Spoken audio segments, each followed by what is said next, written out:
योग भगाए रोग। योग में हर एक रोग का समाधान बताया गया है और ख़ास तौर पे जब ये रोग होते हैं हमारे लाइफस्टाइल से जुड़े हुए, हमारे ऑटो इम्यून सिस्टम से जुड़े हुए। तो ऐसा ही एक रोग है थायराइड। तो थायराइड के क्या लक्षण होते हैं, थायराइड क्या होता है, थायराइड में कौन से योगासन करने हैं, प्राणायाम करना है और उसी के साथ लाइफस्टाइल में कौन से बदलाव लाने हैं और खान पान में कौन सी बातों का ध्यान रखना है, ये सारी बातें डिस्कस करेंगे। तो वीडियो पे अंत तक ज़रूर बने रहें। नमस्ते, कैसे हैं आप सभी। आज की इस वीडियो में हम बात करेंगे थायराइड के बारे में। तो थायराइड की समस्या को अगर जड़ से ख़त्म करना है तो ज़रूरी है कि उसकी जड़ को समझा जाए, वो शुरुआत कहाँ से होती है इसको समझा जाए। तो सबसे पहले हम ये देखेंगे कि थायराइड क्या होता है। थायराइड जो है ये हमारे गले के अंदर स्थित एक ग्रंथि का नाम है जो तितली आकार की होती है और इसका काम होता है T3 और T4 नाम के हार्मोन को जनरेट करना। अब ये दोनों हार्मोन जो है ये हमारे पाचन तंत्र है, हमारी हृदय की गतिविधि है, सांसों की गति है, हमारा जो शरीर का तापमान है, हड्डियां हैं, मांसपेशियां हैं और कोलेस्ट्रॉल लेवल है, इन सब की गतिविधियों को नियंत्रित करने में मददरूप होता है। लेकिन जब हमारे शरीर में ज़रूरत से ज़्यादा या तो ज़रूरत से कम मात्रा में ये दोनों हार्मोन्स बनते हैं तो उस वजह से हमारे बॉडी में जो समस्या होती है ये थायराइड से संबंधित समस्याएं कही जाती हैं, और जो दो प्रकार की होती हैं।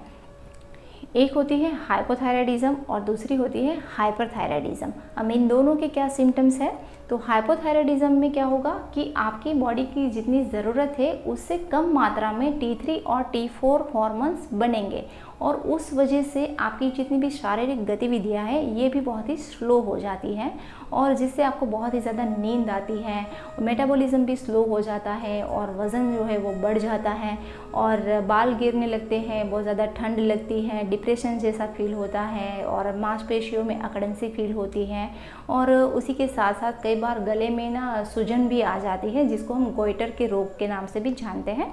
तो इस तरह के जो भी सिम्टम्स है ये हाइपोथायराइडिज्म के हैं और ये समस्या ज़्यादातर पे महिलाओं में दिखने को मिलती है।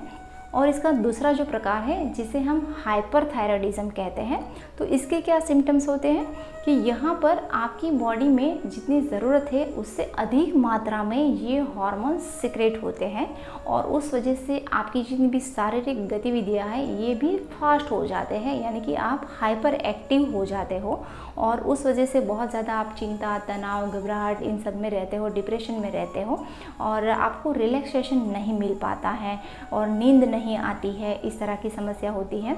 और इसी के साथ साथ आपका वज़न जो है वो बहुत ही तेज़ी से कम हो जाता है, आपका जो मेटाबॉलिज्म है वो भी स्लो हो जाता है और इस तरह बहुत ज़्यादा प्यास लगती है, बहुत ज़्यादा गर्मी लगती है। इस तरह के जो भी सिम्टम्स है ये सारे सिम्टम्स हाइपरथायराइडिज्म के होते हैं। अब ये जो समस्या है ये होती क्यों है, इसके कारण क्या हैं ये देखते हैं। इस तरह की समस्या होने का रीज़न होता है कि हमारे शरीर में पोषक तत्वों की कमी होना, यानी कि अगर आपके बॉडी में आयोडीन, जिंक, सेलेनियम इस तरह के विटामिन मिनरल्स की अगर कमी है तभी आपको थायराइड की समस्या हो सकती है। और अगर आपके बॉडी में पहले से ही कोई ऑटो इम्यून डिसीज़ है जैसे कि ग्रेव्स डिजीज़ या तो हाशिमोटो थायराइडोसिस नाम के जो डिसीज़ होते हैं, उसमें क्या होगा कि आपकी थायराइड ग्रंथि को और भी ज़्यादा हार्मोन्स बनाने के लिए प्रेरित किया जाता है, जिससे ये ग्रंथियाँ और भी ज़्यादा हार्मोन्स बनाती हैं और आपकी बॉडी में थायराइड की समस्या आ जाती है। तो इस तरह से भी थायराइड होता है। और अगर आप प्रेग्नेंट है तो प्रेगनेंसी के दौरान हार्मोन्स में बहुत सारे चेंजेस आते हैं और उस वजह से भी थायराइड की समस्या हो सकती है। और इसके साथ मेन रीज़न ये भी होता है कि अगर आपकी पिट्यूटरी ग्लैंड जो है उसमें किसी भी तरह का प्रॉब्लम हुआ है, आपने कोई सर्जरी करवाई है, कोई चोट लगी हुई है, तो ऐसे दौरान भी आपको थायराइड की समस्या होती है, क्योंकि पिट्यूटरी ग्लैंड जो है वो TSH नाम के हार्मोन्स को बनाती है और ये जो हार्मोन है ये हमारी थायराइड के द्वारा जो T3 और T4 जनरेट होता है उसको नियंत्रित करता है। तो इस तरह से थायराइड की जो समस्या है ये हमारी थायराइड ग्लैंड प्लस हमारी जो पिट्यूटरी ग्लैंड है इन दोनों के साथ जुड़ी हुई होती है। तो आज हमें जो भी आसन करने हैं वो सारे आसन ये हमारी ये दोनों ही ग्लैंड को एक्टिवेट करे, उसको प्रॉपर तरीके से फंक्शन करे, इस तरह से हमें आसनों का अभ्यास करना है। तो अब हम शुरू करते हैं आज के आसनों का अभ्यास। आज हम जितने भी आसन करने वाले हैं आपको उसी सीक्वेंस में इसको फॉलो करना है और आसन को करते वक्त आपको जो स्ट्रेचिंग है वो आपके गले के इस पोर्शन में महसूस करना है। जब आप पीछे की ओर स्ट्रेच करते हैं तो आपके गले को पूरी तरह से पीछे की ओर स्ट्रेच करके रखें और जब भी आप आगे की ओर झुकते हैं तो आप अपने गले को कंप्रेस करके रखें, जिससे आपका जो इफ़ेक्ट है आसन का वो पूरी तरह से आपकी थायराइड ग्रंथि के ऊपर आएगा और जिससे आपकी थायराइड ग्रंथि जो है वो पूरी तरह से एक्टिवेट होगी और उसका फंक्शन अच्छे से होगा। तो अब हम शुरू करते हैं हमारे आसन। तो हमारा पहला जो आसन है वो है कैट काउ स्ट्रेच। तो उसके लिए इस तरह से घुटनों के बल बैठ जाए, पैर के जो पंजे हैं वो इस तरह से ज़मीन से लगे रहेंगे, दोनों पैरों के बीच में हिप लेवल जितना डिस्टेंस होगा आपके जो नी है वो हिप्स के अंदर होगी और एक लाइन में रहेंगे, ब्रेस्ट और शोल्डर एक लाइन में रहेंगे। ठीक है, और हर एक आसन को जितना हो सके आप होल्ड करने की कोशिश कीजिए, तभी इसका इफ़ेक्ट अच्छे से आता है।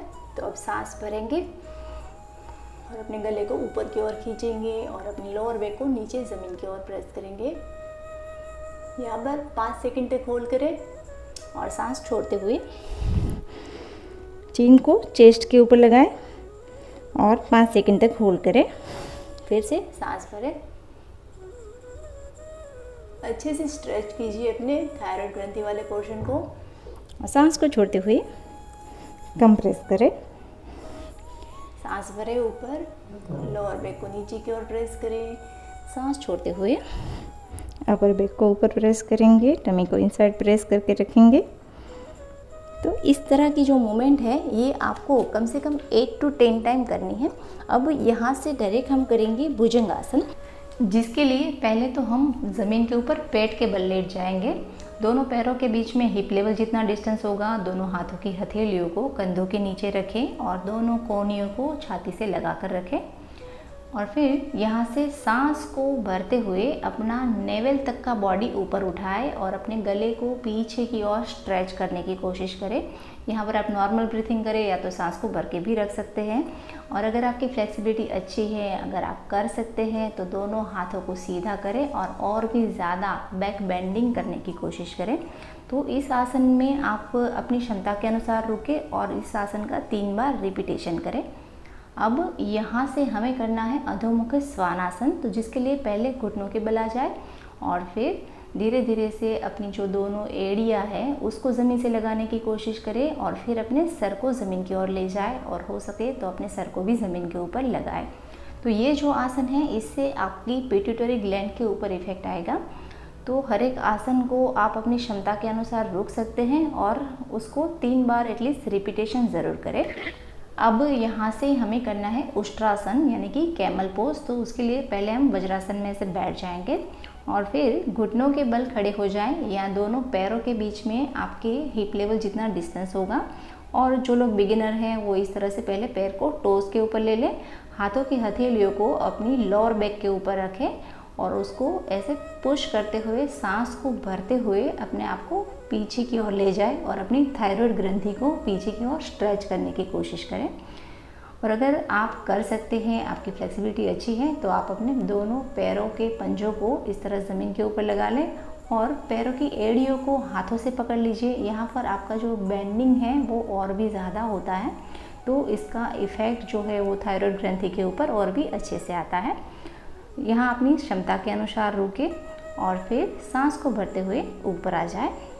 इस आसन को भी आपको 3 बार रिपीटेशन करना है। अब यहाँ से हमें करना है चाइल्ड पोज। तो सबसे पहले हम वज्रासन में बैठेंगे। वज्रासन का मेरा एक अलग से वीडियो भी है, तो उसको भी आप देख सकते हैं। तो अब यहाँ पर आपके दोनों अंगूठे मिले रहेंगे, एड़ियाँ खुली होंगी और सांस को भरें और सांस को छोड़ते हुए अपने सर को ऐसे नीचे की ओर ले जाए। यहाँ पर नॉर्मल ब्रीथिंग करते हुए कम से कम 30 सेकंड तक इस पोज में रुके और हम हर एक पोज का एक रिवर्स पोज कर रहे हैं, जिससे हमें एक्शन के साथ साथ रिलैक्सेशन भी मिल जाता है। और फिर सांस को भरते हुए ऊपर की ओर उठें। अब यहाँ से हमें करना है सिंहासन, जिसके लिए हमें वज्रासन में ही बैठना है और पैरों को इस तरह से आगे खोल लेना है। दोनों पैर के अंगूठे जो है वो पीछे से मिले हुए रहेंगे और एड़ियाँ जो है वो खुली रहेंगी। अब यहाँ पर आपका हाथ की पोजीशन ऐसे भी रख सकते हैं और आप चाहे तो इस तरह से भी रख सकते हैं। अब यहाँ पर सांस भरनी है और सांस को छोड़ते वक्त आपको अपनी जो जीभ है, जीवा जो है, उसको पूरी तरह से बाहर निकालना है और आँखों को इस तरह से ऊपर ले जाना है। और सांस छोड़ते वक्त आपके गले से थायराइड ग्रंथि से ऊपर से होकर आपको एक केसाव फील करते हुए एक हल्की सी आवाज़ बाहर निकालनी है। तो देखिए इस तरह से करना है। सांस भरेंगे,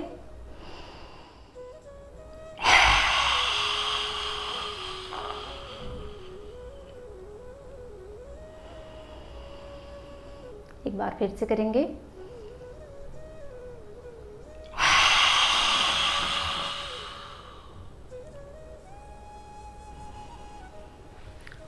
तो इस तरह के आसन को आपको कम से कम 3 से 5 बार रिपीट ज़रूर करना है, जिससे आपकी थायराइड ग्रंथि के ऊपर और भी ज़्यादा इम्पैक्ट आएगा। अब हमें करना है चक्रासन। तो चक्रासन के लिए पहले आप इस तरह से ज़मीन के ऊपर लेट जाएं, दोनों एड़ियों को अपने हिप्स से जितना हो सके नज़दीक ले आए, दोनों हाथों की हथेलियों को अपने कंधों के पास इस तरह से ज़मीन से अच्छे से लगा कर रखें। अब एक लंबी गहरी सांस भरनी है और फिर सांस को रोकते हुए ही आपको बॉडी को ऊपर की ओर उठाना है। यहाँ पर आप नॉर्मल ब्रीथिंग करते हुए भी रुक सकते हैं और अगर आपसे ये आसन नहीं होता है तो आप इस आसन को स्किप भी कर सकते हैं। आप अपनी क्षमता के अनुसार इस आसन में रुके और इस आसन का 3 बार रिपीटेशन ज़रूर करें। और फिर सांस को छोड़ते हुए सबसे पहले अपने सर को ज़मीन के ऊपर ले आए और फिर आपका जो हिप का पोर्शन है, आपका पेल्विक का पोर्शन, उसको ज़मीन के ऊपर रखें और फिर अपने हथेलियों को ज़मीन से हटाएं और इस तरह से इस आसन को रिलीज़ करें।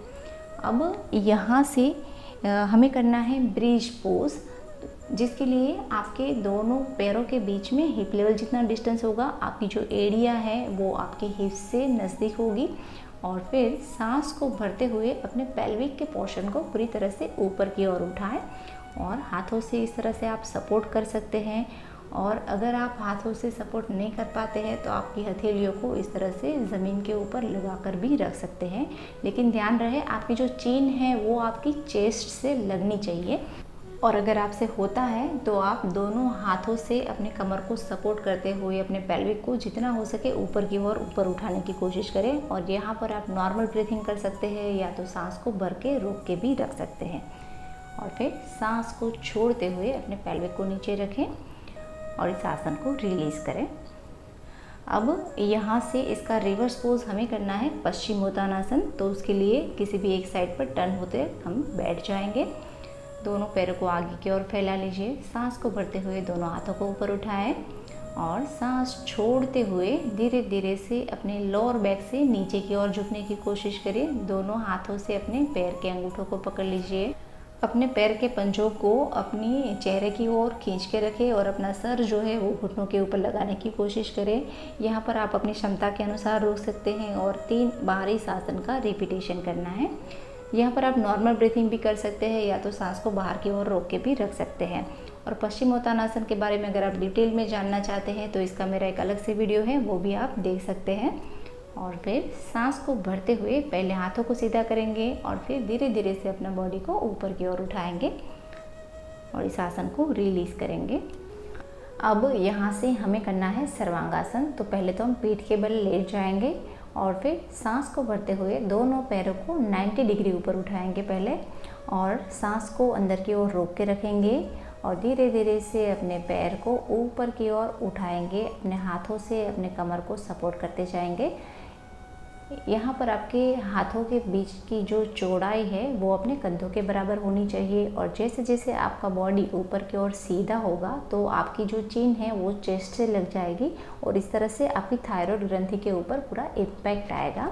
तो थायराइड के पेशेंट के लिए ये जो आसन है ये पूरी तरह से वरदान के समान आसन है, तो इसको अपने रूटीन में ज़रूर शामिल करें। यहाँ पर आपको सांस को अंदर रोक के रखना है या तो आप नॉर्मल ब्रीथिंग भी कर सकते हैं। यहाँ पर आप अपनी क्षमता के अनुसार रुकें और 3 बार इस आसन का रिपीटेशन करें। अब जो लोग सर्वांगासन नहीं कर सकते हैं वो लोग विपरीत करनी कर सकते हैं। तो उसके लिए आपको पैरों को पूरी तरह से सीधा नहीं रखना होता है। विपरीत करने में आपके जो पैर हैं वो पूरी तरह से ऐसे टेढ़े रहेंगे और आपका जो दबाव है थायराइड ग्रंथि के ऊपर वो बना रहना चाहिए, इस बात का ध्यान रखें। और यहाँ से हमें जाना है डायरेक्टली हलासन में। तो हलासन के लिए धीरे धीरे से अपने दोनों पैरों को, सांस को बाहर की ओर निकालते हुए ज़मीन के ऊपर लाना है। अपने पैरों के टोस को ज़मीन के ऊपर लगा लीजिए, फिर हाथों की हथेलियों को भी ज़मीन पे लगा लीजिए। यहाँ पर नॉर्मल ब्रीथिंग कर सकते हैं या तो सांस को बाहर की ओर रोक के भी रख सकते हैं। तो इस आसन को भी आप अपनी क्षमता के अनुसार रुकें और 3 बार रिपीट करें। अब जो लोग इस तरह से हलासन नहीं कर सकते हैं वो अपने पैरों को थोड़ा ऊपर रखते हुए, इसे पूर्व हलासन कहते हैं, तो इस तरह से हलासन का अभ्यास भी कर सकते हैं। और फिर सांस को भरते हुए पहले अपने कमर के पोर्शन को, हिप्स को नीचे रखेंगे और फिर धीरे धीरे से अपने दोनों पैरों को ज़मीन के ऊपर ले आए। तो इस तरह से बहुत ही केयरफुली आपके कमर में किसी भी तरह का कोई इंजरी ना हो, इस तरह से इस आसन को रिलीज़ करना है। अब यहाँ से हमें करना है मत्स्य आसन। तो उसके लिए आपको दोनों पैरों के पंजों को मिला लेना है, उसको बाहर की साइड खींच के रखना है। हाथों की हथेलियों को कंधों के नीचे रखेंगे। अब एक लंबी गहरी सांस भरेंगे और फिर हाथों के सपोर्ट से अपने सर को ऊपर उठाए और अपने क्राउन को ज़मीन के ऊपर लगाए। इस तरह से यहाँ पर भी आपकी जो गले का पोर्शन है वो पूरी तरह से खींचेगा पीछे की ओर। और फिर हाथों की जो हथेलियाँ हैं उसको अपनी थाइस के ऊपर लगा लीजिए, या तो आप नीचे भी हाथ को रख सकते हैं। यहाँ पर भी आप नॉर्मल ब्रीथिंग कर सकते हैं या तो सांस को अंदर की ओर भर के रोक के भी रख सकते हैं। तो इस आसन को भी आप कम से कम 3 बार रिपीट करें और अपनी क्षमता के अनुसार इस आसन में रुकें।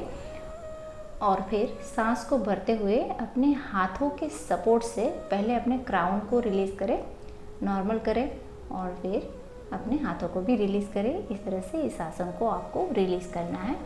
अब इसका रिवर्स पोज हमें करना है सुप्त पवन मुक्तासन। तो उसके लिए दोनों पैरों को इस तरह से घुटनों से मोड़ लीजिए और एक लंबी गहरी सांस भरें और सांस को छोड़ते हुए घुटनों को अपनी छाती की ओर ले आए और हाथों से इस तरह से पकड़ लीजिए। आपके जो पैर के पंजे हैं उसको ज़मीन की ओर खींच के रखें और पूरी तरह से सांस को बाहर निकालते हुए अपना जो फोरहेड है उसको अपने नी के ऊपर लगाने की कोशिश करें। यहाँ पर आप नॉर्मल ब्रीथिंग भी कर सकते हैं या तो सांस को बाहर की ओर निकाल के भी रख सकते हैं। इस पोज में भी आप अपनी क्षमता के अनुसार रुकें और 3 बार इस आसन का रिपीटेशन करें। और फिर सांस को भरते हुए पहले अपने सर को नीचे रखेंगे, फिर हाथों को भी रिलीज़ करेंगे और फिर धीरे से अपने पैर को सीधा कर लेंगे। इस तरह से इस आसन को रिलीज़ करेंगे और पूरी तरह से रिलैक्स हो जाए।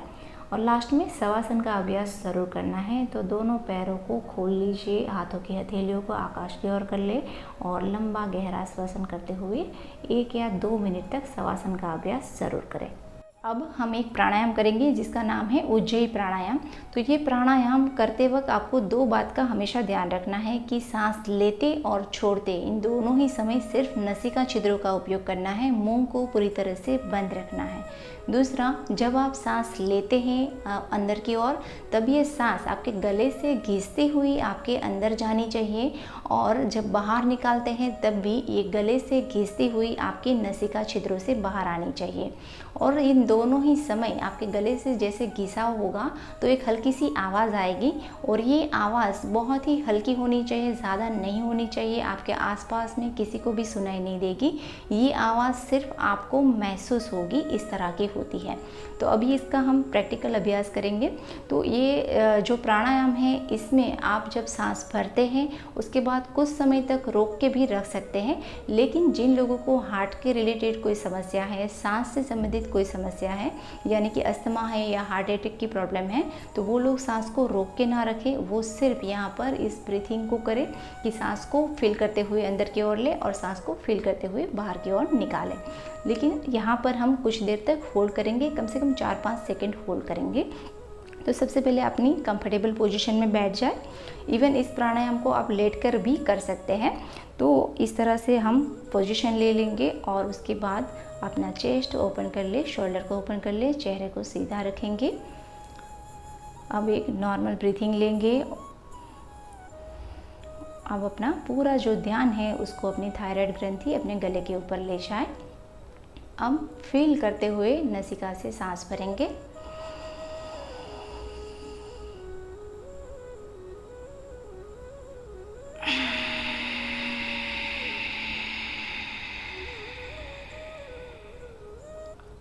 एक बार फिर से करें।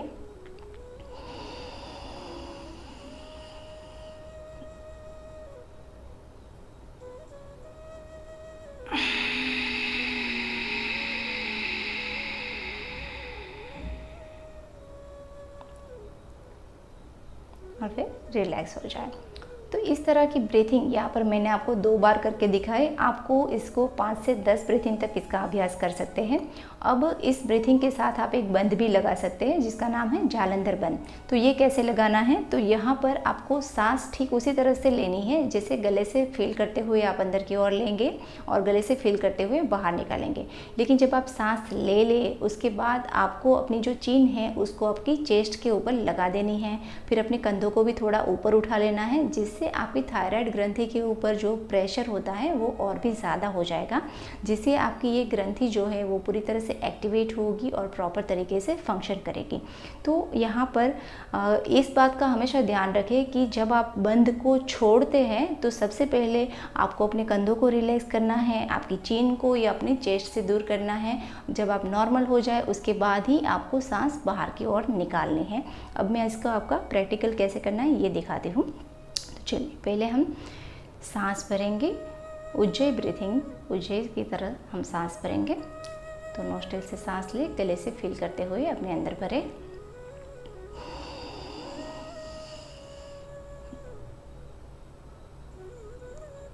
जब पूरी तरह से सांस भर जाए तो आप अपनी चीन को चेस्ट से लगा दें और फिर शोल्डर को थोड़ा ऊपर कर लीजिए।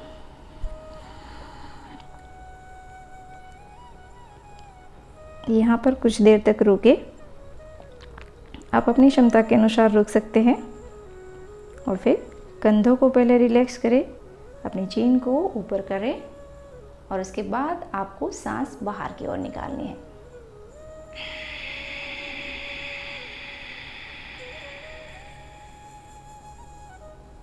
एक बार फिर से करेंगे।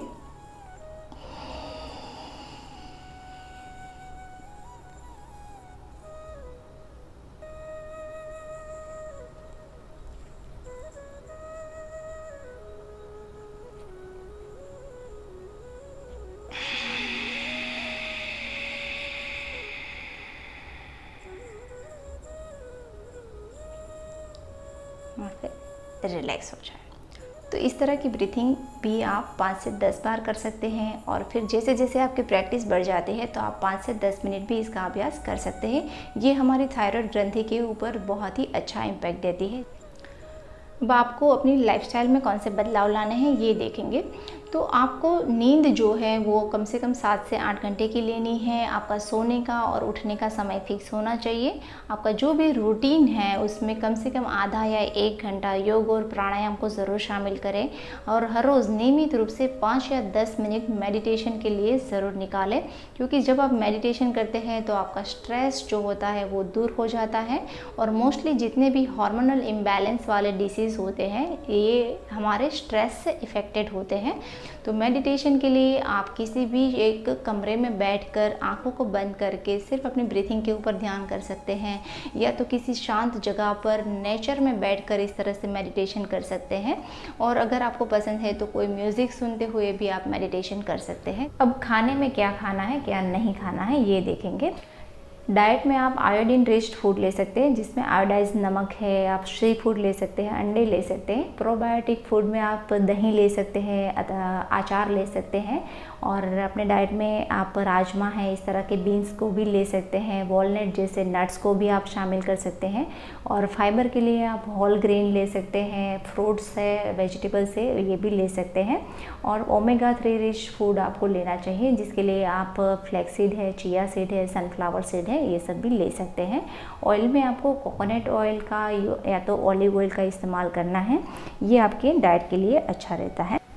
अब आपको क्या नहीं खाना चाहिए, तो यहाँ पर पत्तेदार सब्जियाँ जैसे कि पालक है, पत्ता गोभी है, फ्लावर गोभी है या तो ब्रोकली है, इस तरह के वेजिटेबल्स को आपको अवॉइड करना है। आपको सोया प्रोडक्ट यानी कि सोया वड़ी है, टोफू है या सोया मिल्क है, सोया सॉस है, इन सबको अवॉइड करना है। प्रोसेस्ड फूड, जंक फूड, इसको अवॉइड करना है। पीनट है, डेयरी प्रोडक्ट्स है जैसे कि चीज़ है, मिल्क है, तो इन सबको भी आपको अवॉइड करना है। और रिफाइंड ऑयल को आपको अवॉइड करना चाहिए, और जिसमें से हमें डायरेक्टली शुगर मिलती है, ऐसी जो भी मिठाइयाँ होती है, स्वीट्स होते हैं जिसमें कार्बोहाइड्रेट की मात्रा ज़्यादा रहती है, इन सबको भी आपको अवॉइड करना है।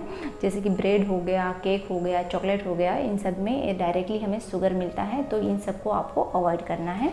इसके साथ साथ जो लोग धूम्रपान करते हैं, अल्कोहल का सेवन करते हैं, कोल्ड ड्रिंक्स लेते हैं, इन सभी चीज़ों को भी अवॉइड कीजिए। और जो लोग मशरूम खाते हैं उनको मशरूम को भी अवॉइड करना है। और कॉफ़ी जो होती है वो भी हमारी थायराइड के लिए हानिकारक होती है, तो उसको भी आपको अवॉइड करना है। इन सभी खाने पीने की चीज़ों के साथ साथ बहुत ही ज़रूरी है कि आप नियमित रूप से हर रोज़ कम से कम 3 से 4 लीटर पानी पिए, क्योंकि पानी से ही आपके बॉडी में जो न्यूट्रिशन होते हैं उसका एब्जॉर्प्शन हो पाता है और न्यूट्रिशन पर्याप्त मात्रा में आपकी बॉडी को मिल पाते हैं। और इन सभी बातों के साथ बहुत ही ज़रूरी है कि आप अपने आप को स्ट्रेस, तनाव, चिंता, एंजाइटी इन सब से दूर रखें। जब आप खुश रह पाएंगे तभी आप अपने जो भी रोग है उसको कंट्रोल कर पाएंगे, उसको दूर कर पाएंगे। और एक बात हमेशा ध्यान में रखें कि happiness is the best medicine for our health. तो जब आप हेल्थ को अच्छी बनाए रखना चाहते हैं तो आपको चिंता को, स्ट्रेस को दूर करना ही होगा। इन सभी बातों का ध्यान रखने के बावजूद भी अगर आपकी थायराइड की समस्या है तो एक बार आप अपने डॉक्टर को ज़रूर कंसल्ट करें। तो बैलेंस डाइट, लाइफस्टाइल में कुछ बदलाव और नियमित योग और प्राणायाम के अभ्यास से आप अपने थायराइड के डिसीज़ को क्योर कर सकते हैं, दूर कर सकते हैं। इसी के साथ आज के इस टॉपिक को हम यहीं पे ख़त्म करते हैं। नेक्स्ट टाइम फिर किसी नए टॉपिक के साथ मिलेंगे। और अगर वीडियो से रिलेटेड आपकी कोई भी क्वेरी है तो आप मुझे कमेंट कर सकते हैं। वीडियो अच्छी लगी है तो लाइक कीजिए और अपने दोस्तों के साथ शेयर कीजिए। और अगर आपने चैनल सब्सक्राइब नहीं किया है तो प्लीज़ मेरे चैनल को सब्सक्राइब करें। वीडियो पे अंत तक बने रहने के लिए आपका बहुत बहुत शुक्रिया।